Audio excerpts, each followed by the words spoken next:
गणनायकाय गणदैवताय गणाध्यक्षाय धीमहि गुणशरीराय गुणमण्डिताय गुणेशानाय धीमहि गुणातीताय गुणाधीशाय गुणप्रविष्टाय धीमहि एकदन्ताय वक्रतुण्डाय गौरीतनयाय धीमहि गजेशानाय भालचन्द्राय श्रीगणेशाय धीमहि एकदन्ताय वक्रतुण्डाय गौरीतनयाय धीमहि गजेशानाय भालचन्द्राय श्रीगणेशाय धीमहि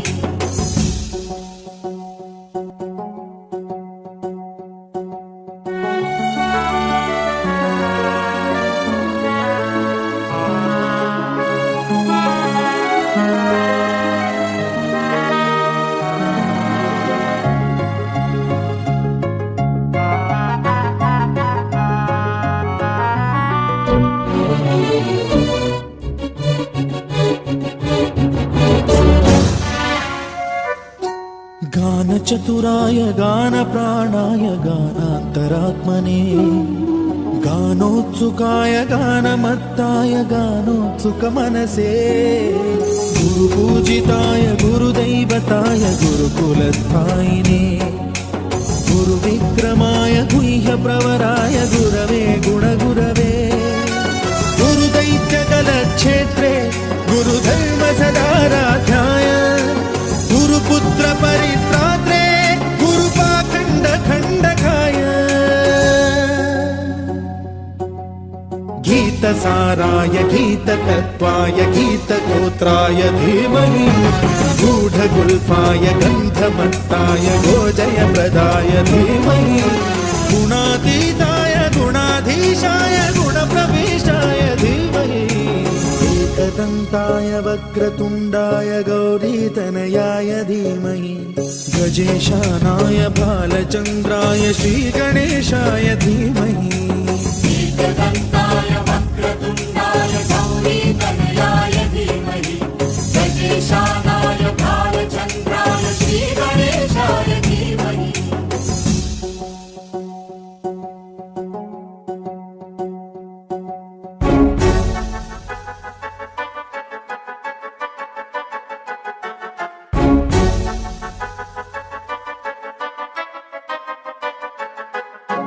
सर्वराजाय गन्धाय सर्वगानश्रवणप्रणयिने गाढानुरागाय ग्रन्थाय गीताय ग्रन्थार्थतत्त्वविदे गुणवते गणपतये ग्रन्थगीताय ग्रन्थगेयाय ग्रन्थान्तरात्मने गीतलीनाय गीताश्रयाय गीतवाद्यपटवे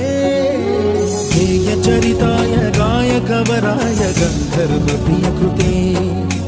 गायकाधीन विग्रहाय गङ्गाजलप्रणयवते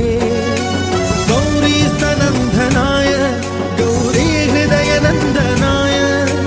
गौरभानुसुताय गौरी गणेश्वराय गौरीप्रणयाय गौरीप्रवणाय गौरभावाय धीमहि